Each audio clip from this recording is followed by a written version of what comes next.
Hey there, my name is Lexi, and thank you so much for joining me for the book review of Brendan Kane's The Guide to Going Viral. If this book review sounds interesting to you, then make sure you stay tuned. Give me your body, I'll give you mine. Why never gonna stop? I just need the time. My body go tick tock, tick tock, tick tock, wine. I finished reading this book maybe at the end of February, but unfortunately, unlike what I've been doing for other books that I read, I did not put the exact finish date in this book on the inside. So I think it's sometime in February, and I even put that within here, whatever. Oh, and I put Lex instead of Lexi, but I think I finished this around February. This book was actually a gift from my boyfriend. He got it for the both of us to read so we could tighten up on our social media skills and really dive into figuring out a good format that's going to work for us in our respective professions and help us to create a format and a hook to get more of an audience, to garner more attention and more following on our social media profiles. So that was the point of getting this book, and we started out reading it together, but unfortunately he did not finish it, whereas I went through the entirety of the book for him. And this is what I will point out for you if you decide to get this book for yourself. You can either use this book as a research tool or you can use it as a reference. For my boyfriend, I think he used it more as a reference where he read up to a certain point to get as much as he needed until he got that spark for himself, and then he stopped, like he was off of it. He went and he executed. For me, I executed while I was reading, but I went through the entirety of the book just because I like to finish stuff from start to finish and later on apply some of the stuff. You know, my goal was to apply things as I read through them. I only got through a couple of videos with these, but that is what I would tell you, is you can use it as research or reference. Either go through all of it or pick out what you need and then go implement it. But either way, after you read it, go apply these things. That is the main thing when it comes to getting books like this. Make sure that after you read it, you're also applying the things that you're learning. Otherwise, it was pretty pointless for you to pick it up in the first place. So let's get into the basics of the book and the purpose of this book. As I said in the intro, the title is The Guide to Going Viral, but the subtitle for this book is The Art and Science of Succeeding on Social Media. This book was copyrighted in 2024, so basically just came out. There are 297 pages. Hear that? I love the sound of physical books and their pages turning. 297 pages.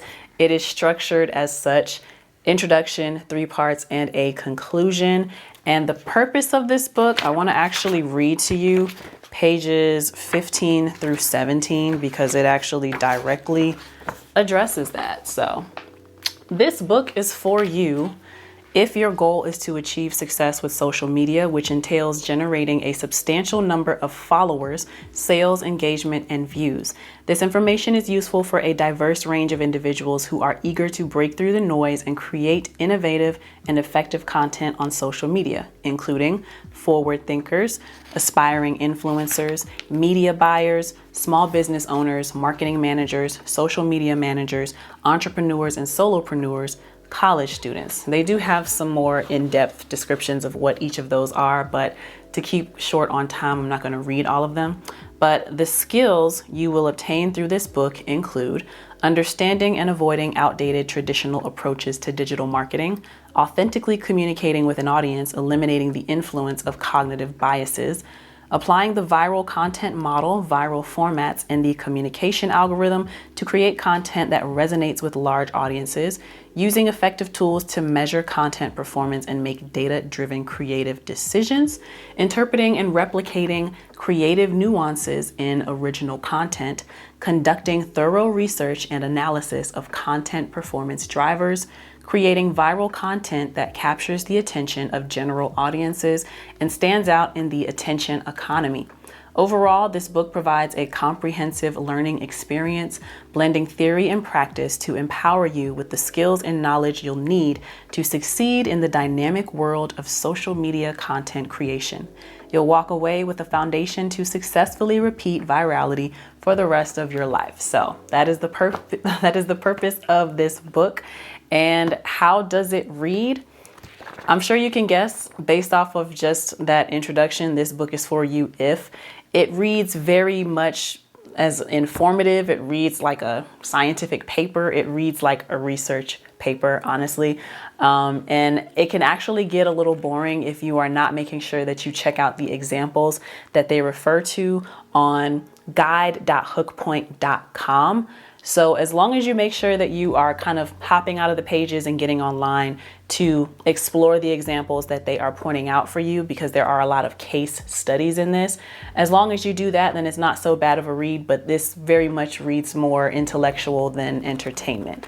Like I said, you can use this book for research or for reference purposes, but be careful not to let yourself get bored. You got to do the work as you go along, and that will keep you informed. That'll keep you into it as you read along. Next, I want to read you the table of contents just so you can get a general idea of what this book is about. Typically for this section of my book review, I would read to you the most standout parts and the standout quotes and all of that. But because of the nature of this book and just how it's written, I'm going to still share the most impactful quotes from this book, but I do hope that it jogs your mind to and gives you some ideas of what you might want to do with your content. And I will expound on some of the points that I've highlighted, but not all of them, because I think there's a good amount that stand out to me and things that I want to implement for my own social media. So just follow along and pick out what sounds interesting to you. Maybe it'll joggle your mind. So we've got introduction. Going viral is not a mere stroke of luck. It's a science. And then there's part 1, part 2, part 3. Part 1 is the hook point viral content model, which is the formula that they've created for people that come to their agency and get help from them to figure out what's the format that's going to be most likely to go viral and then most likely to be replicable, and they figure that out with their clients. Part 2, viral formats, and they give you different types like the beauty of a viral framework, the visual metaphor, 2 characters, 1 light bulb, untold stories, short form, 30-day challenge, viral format, long form, and then from theory to action, putting your content to the test. There's part 3, the communication algorithm, which is basically like understanding people better, how people communicate, how people receive information, and then the conclusion, the final act, mastering the viral game. Those are the different parts of the book. Now let's get into the standouts, okay? I'm just gonna go through the things that I highlighted. We're gonna go start into part 1. We're gonna start at part 1. Let me see, which I have here, page 26. Bear with me. This is the most fun part, right? Part 1 is the hook point viral content model. This is actually chapter 1, which is entitled Decoding Virality, the Science Behind Social Media Success. First standout point is on page 26. Understanding the difference between fleeting social media trends and enduring formats is crucial. Trends may capture attention temporarily, but formats provide a lasting blueprint for content creation. Next is on page 29. It's not enough to excel only within your specific category or vertical. You must outperform content across all verticals. Therefore, seeking inspiration and innovation beyond your immediate industry becomes not just beneficial, but crucial. Next is page 39, which is still chapter 1. The key is to create content that can be enjoyed and valued by anyone without losing the subtext that is important to your core target audience. Choose broad topics which hold relevance to almost anyone. And the last one on page 50 for chapter 1, our assumptions about content formats and their performance should be treated as hypotheses and not facts. And this one especially is sticking out to me because it suggests that we don't have to stick to one thing. We should test, we should trial and error as many times as we need to until we find something that either resonates with the audience or is easily replicable for us. But really we want both of those things, right? So whatever format we're testing out, is it resonating with the audience, and is it easily replicable or something that you can learn to put into a workflow to make it replicable? How do you make it replicable? Now let's go to chapter 2. This is still part 1 of the book. Chapter 2 is entitled The Research Revolution: Unlock the Secrets to Viral Content. First impactful quote on page 62, minor yet significant improvements. This is the idea, and this resonates with me too because I'm also a fitness buff. And the idea is you don't have to do crazy things. You don't have to make crazy tweaks because it's really hard to measure what is being affected. It's hard to measure results if you are making too big of a change. So let's use fitness for an example. I'm going to do push-ups, 50 push-ups every time I go to the gym 3 times a week. Let's say that's 150 push-ups, right? Well, am I building muscle in my arms based off of how many push-ups I'm doing? Is my form good enough? Is my speed good enough, or do I need to slow it down? Do I need more reps? Do I need less reps? Do I need to go slower? Do I need to go faster? Do I need to hold my hands at a certain distance, shoulder width apart, outside the shoulder, or in a delta format, which is a closer grip? And tweaking each of those little factors is going to tell you more information versus completely changing the exercise. So going from a push-up to a bicep curl, for example. So that's the same concept here. Minor yet significant improvements. Disciplined, research-driven strategies. Recognizable structure. That was page 65. And now skipping all the way to page 86 and 87. High-performing YouTube thumbnails typically include dramatic facial expressions, suggest depth, explore multiple perspectives, and use contrast to create visual intrigue. High-performing videos often evoke curiosity rather than simply offering information, making them more engaging for the masses. Next up, let's go to chapter 3, The Subtle Science, the Power of Precision in Content Analysis. The first standout is on page 105. No one ever logs on to social media thinking, I want to engage with a great branded piece of content. 106. They're unable to explore new creative avenues because they're consumed by their brand identity. Sometimes people get so wrapped up in what they want to perceive themselves as that they don't allow themselves to experiment. At least this is how I interpret this quote right here. Now skipping to page 120 and 121, it's crucial to provide valuable insights before talking about your products and services. So if you are presenting a product, make sure that you are presenting like benefits or personal experience, a personal story to tie it in versus just going right into talking about the product, because that's boring and people don't want to feel sold, which is one of the points that this book makes. Is when you are selling to people, they know that you're selling to them, versus if you are appealing to their emotions first, if you're appealing to being relatable to them first, or you are informing them of something that maybe they didn't know that maybe piques their interest, that's much better than just jumping into, hey, drink this water. Instead, you would say something like, I was feeling very lethargic and feeling very tired all the time until I started drinking more water and hydrating my body, because that helps. You know what I mean? Like, it's just a different approach to doing things. So that's something you want to keep in mind when you are creating your content. Page 121. Bridging your personal passions with popular and widely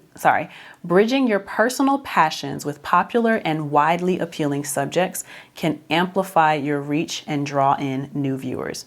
Bridging your personal passions with popular and wildly appealing subjects can amplify your reach and draw in new viewers. Next, let's go to chapter 4. The Creativity Blueprint, Strategic Ideation and Action. We're going to skip to page 156.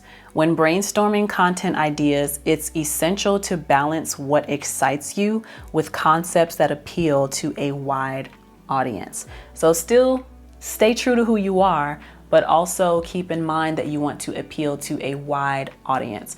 I know some other gurus would tell you to focus in on like a niche, but it's really great if you can do something that's near and dear to you, something that you're passionate about, or just something that you enjoy doing, and figure out what is the most relatable way, or what is the most wide net casting way to do this, to appeal to wider audiences. Chapter 5, The Art of Storytelling, Capturing and Keeping Audience Attention. This one is very interesting. We're going to go to page 167. Although as creators, we want our work to be recognized, it shouldn't be at the expense of overshadowing the narrative or message. Who needed to hear that one? Let's skip to page 169. I, you versus you all. Whether on smartphones, computers, or other devices, most people consume digital content alone. It feels as if you're having a one-on-one conversation, eliminating the barrier of the screen between the two of you. So when you are addressing people in your content, you don't say, "What's up, guys? How's everybody doing today?" You would say, "Hey, how are you doing today? I hope you've had a great day." So that's the I, you versus the you, all. It makes it more personable. It seems like you are just talking to that one person. Even how I'm addressing you for this video, right? I'm not saying even how I'm addressing y'all in this video. It's not like I'm addressing a group of people. It's you. You're usually one person watching this video. It's usually one person tuning in. So I want to make it feel personal. I want to make it feel like a conversation, right? That's what you're doing. You're just talking to the camera, having a conversation, talking about things that you enjoy. Now let's go to page 170. Find a balance between valuing our audience's feedback and understanding that they don't always know their true preferences, drawing both from data and our own instincts. So this is just about striking a balance between what you want to tell the audience, what the numbers suggest, but also what your brain, what your body is telling you. So you got to find that balance of, okay, I know that people react to this and this type of content, but I think they would be really interested in this. Sometimes people really don't know what they want until you tell them. And this reminds me of the music industry. Sometimes people only find artists to be interesting or good because labels push them on us so much. And we're often told who we should like next by who the industry decides to push. But that's another subject for another day. But it's kind of the same concept here, maybe on a lesser level. Find the balance between audience feedback, what the numbers are showing you, and what your instincts are telling you about what you want to say to your audience, what you want to present to your audience. Next, on page 171, approach comments with caution and discern which ones align with your vision rather than accommodating each request. As creators, our role is to lead, innovate, and sometimes challenge expectations. And then the last one for chapter 5, on page 174, begin with the end in mind, the desired impact. Then craft the content to steer the audience toward that feeling. Now let's get into part 2, which is talking about viral formats. We're going to switch to format strategies section 3, which is the 2 characters, 1 light bulb viral format for short form. And excuse me if I look off to the side, I'm just making sure I check my notes. So we're going to skip to page 219. To make your content compelling and engaging, it's essential that information is both actionable and widely comprehensible. Ensure that viewers grasp the subject at hand. Viewers pay attention to creators who take a complex topic and make it approachable. Now let's jump into part 3, the communication algorithm, and we're going to skip to page 256.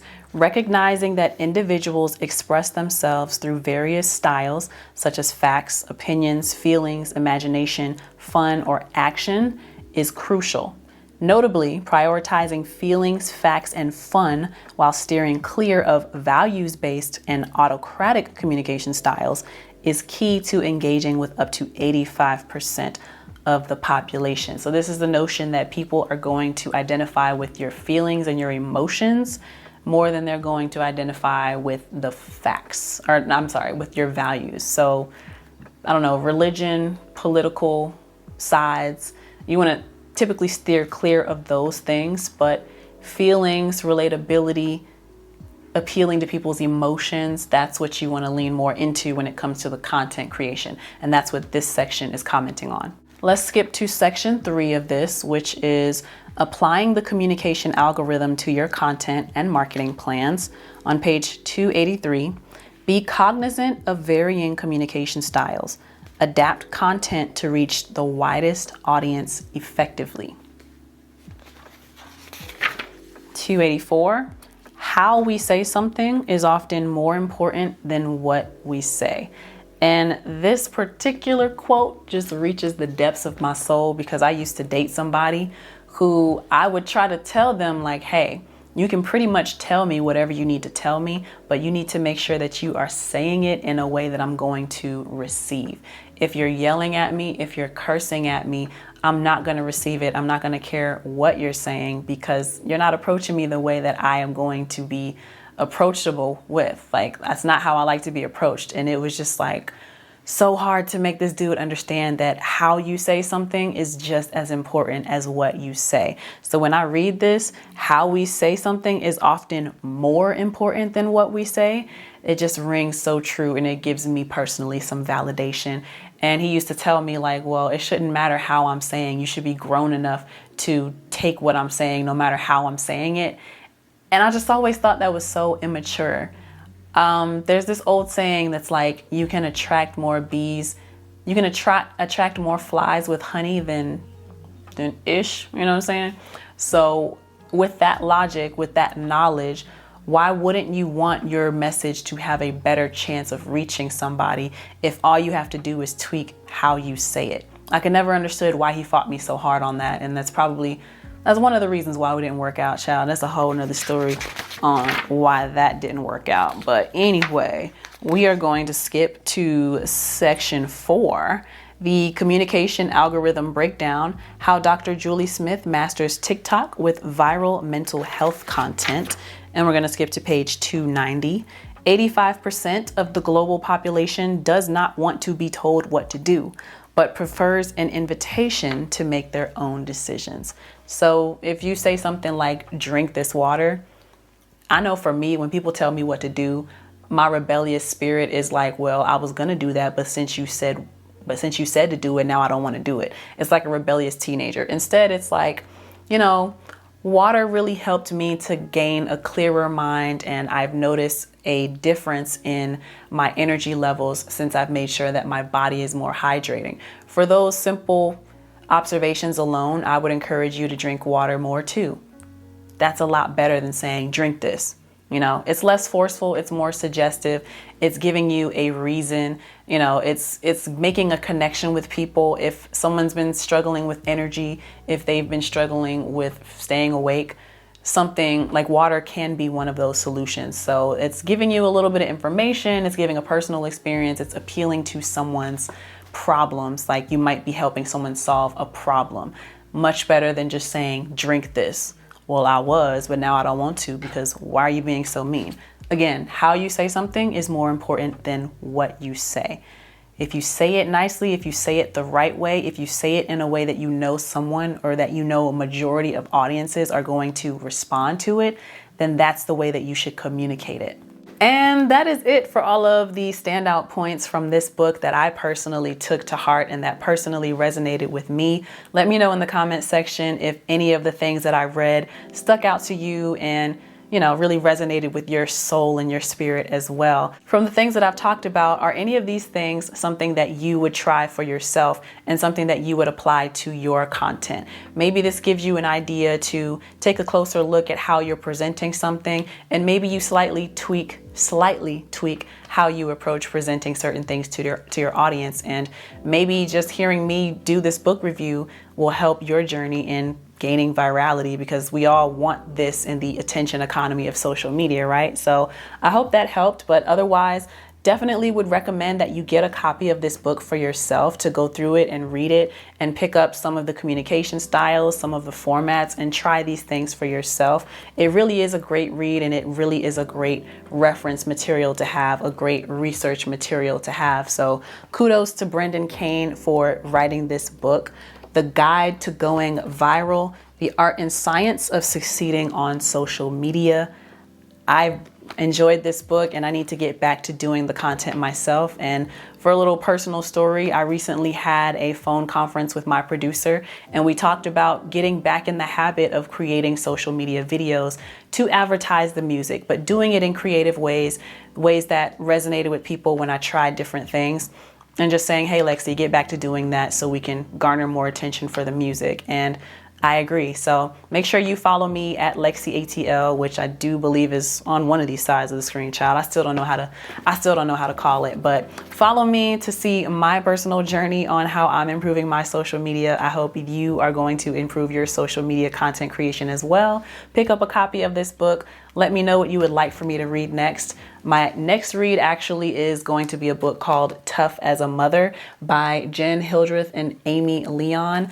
This is going to be my next read, so be on the lookout for the book review, and I may even do an interview with the author, so very excited about that. But thank you so much for checking out this book review. Until next time, my name is LexC. Peace. Body on body, baby, just wind on me. Body on body, I need your ecstasy. Girl, we can take our time. We can take our time. What it is, what it ain't, what it's gonna be. Quit playing with you, show me that you want me.